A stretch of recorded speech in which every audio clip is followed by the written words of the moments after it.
Bismillahirrahmanirrahim.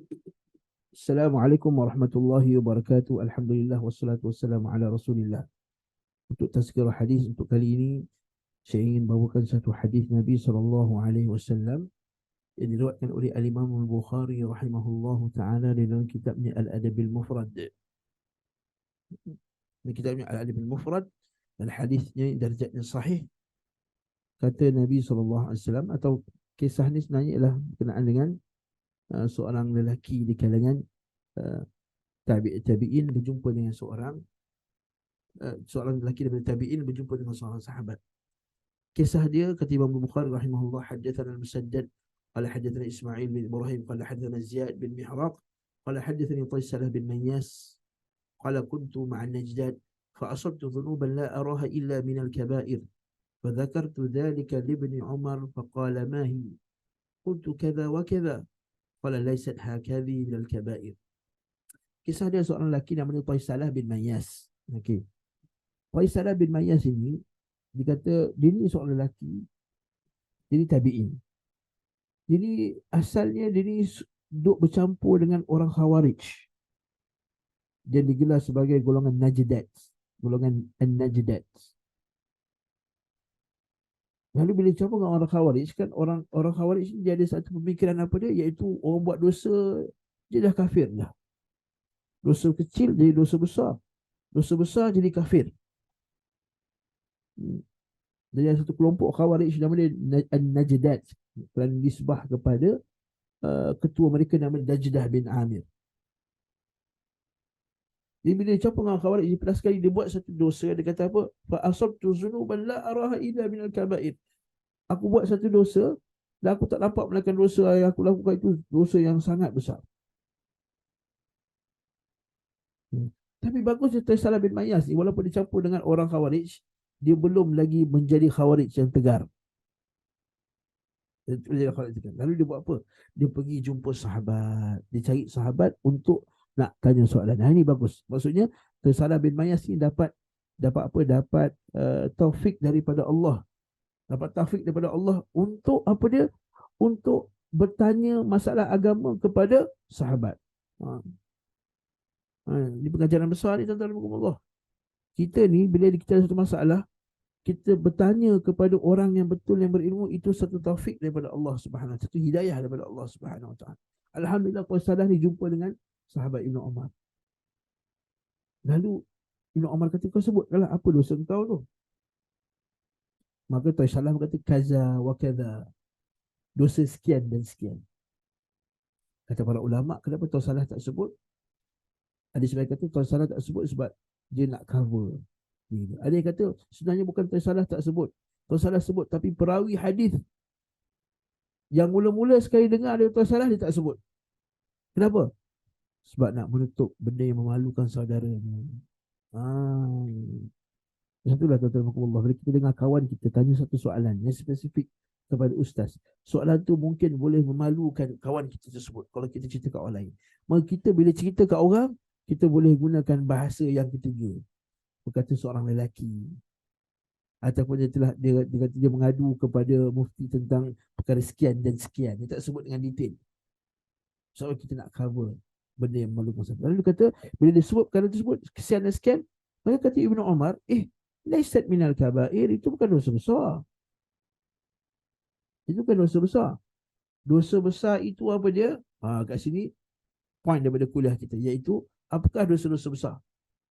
Maka disebut sini hunna tis'un, dia ada 9 dosa besar, kata Ibnu Umar, Abdullah bin Umar, iaitu al-isyraku billah, syirik kepada Allah, wa qatlun nasamah, membunuh jiwa yang tidak bersalah, wal firaru minaz zahfi, dan dari daripada medan perang, wa qadhful muhsanah, menuduh orang perempuan yang baik, yang salihah berzina, wa akilur riba, dan makan riba, wa aklul malil yatim, makan harta anak yatim, wa ilhadum fil masjid, dan orang melakukan dosa-dosa di masjid, orang yang melakukan kesesatan di masjid, seperti menyebarkan hadis palsu, mengajar ajaran yang sesat, mengajar syirik dan bid'ah, yang termasuk ilhadum fil masjid.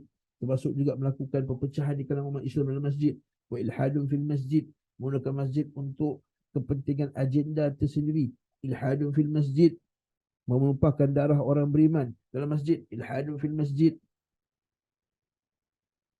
Dan Nabi kata walladhi yastaskhir, walladhi yastaskhir, walladhi yastaskhir, orang yang menghina orang lain, wa bukaul walidain minal uquq, yang terakhir sekali, dan tangisan ibu bapa kerana penderhakaan, dan tangisan ibu bapa kerana penderhakaan. Maka qala li Ibnu Umar, maka kata Ibnu Umar, ini penting. Ibnu Umar tanya balik pada dia, atafraqu minan nar wa tuhibbu an tadkhulal jannah, adakah kamu nak memisahkan diri kamu daripada neraka dan kamu nak masuk syurga? Qultu, kata Tausah, wallah, demi Allah, ya wahai Ibnu Umar. Kata, ahayyun walidak, adakah mak dan ayah kamu masih lagi hidup? Adakah mak dan ayah kamu masih lagi hidup? Qultu indi ummi, kata Tausah, aku ada mak lagi. Maka kata Ibnu Umar, dengar ni, ini point daripada hadis yang saya sebut, itu buat baik kat mak ayah. Qultu fa wallah law alanta lahal kalama wa at'amtaha ta'ama latadkhulanna al-jannata majtanabtal kaba'ir. Demi Allah, kata Ibnu Umar, kalau kamu cakap lemah lembut dengan mak ayah kamu dan kamu bagi makan kepada dia, bagi kita bawa makanan kat mak kita, kita lemah lembut kepada dia, cakap lemah lembut, latadkhulanna al-jannah, kau pasti akan masuk syurga selagi mana kamu menjauhi dosa-dosa besar. Tuan-tuan, hadis ini ada banyak pengajaran. Pengajaran yang paling utama sekali iaitu dengan mak ayah dengan cakap lemah lembut, tuan-tuan Allah. Lemah lembut ini cakap. Sebagai masyayikh kita kata, mereka tidak bercakap dengan mak ayah mereka berdepan, mereka akan cakap di sebelah kanan atau di kiri, berbisik di lidah mereka dengan penuh lemah lembut. Mereka tak akan cakap dengan nada, wala taqul lahum uff, jangan cakap uff sekali itu. Syekh Abdul Rahim Rahili dia kata apa?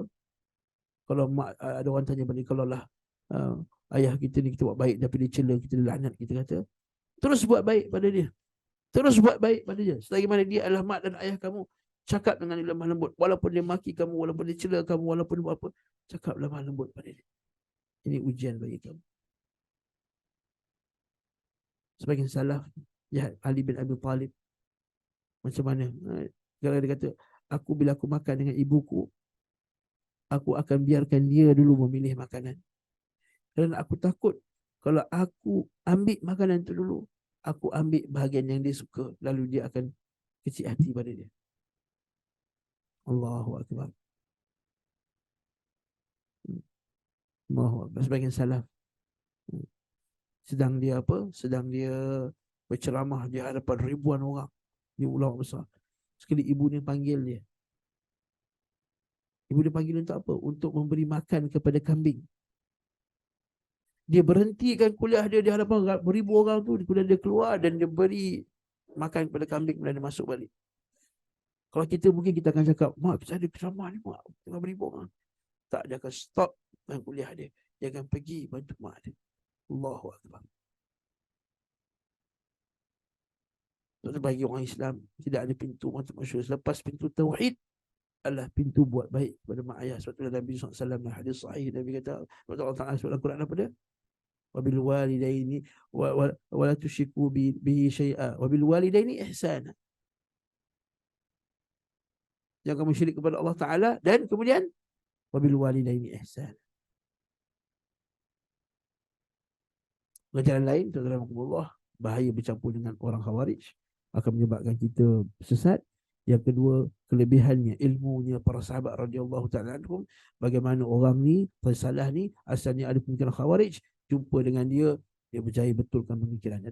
Jadi yang kedua ialah kelebihan ilmunya salaf, kelebihannya ilmu sahabat, benarnya ilmu sahabat. Yang ketiga, bertanya kepada orang yang betul. Yang ketiga, bertanya kepada orang yang betul. Yang keempat, iaitu kelebihan, kita kata ilmu yang berdasarkan Al-Quran, Sunnah dan fahamnya sahabat. Al-Quran, Sunnah dan fahamnya sahabat. Yang kelima, bahaya dosa-dosa besar. Yang keenam, dosa-dosa besar ini boleh dihapuskan dengan berbuat baik kepada mak, kepada ibu bapa. Wallahu ta'ala alam bisawab.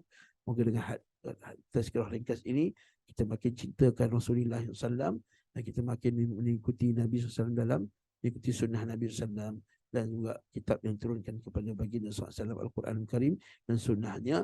Wassallallahu ala Muhammad wa ala alihi wa sahbihi wa sallam. Walhamdulillahirabbil alamin. Assalamualaikum warahmatullahi wabarakatuh.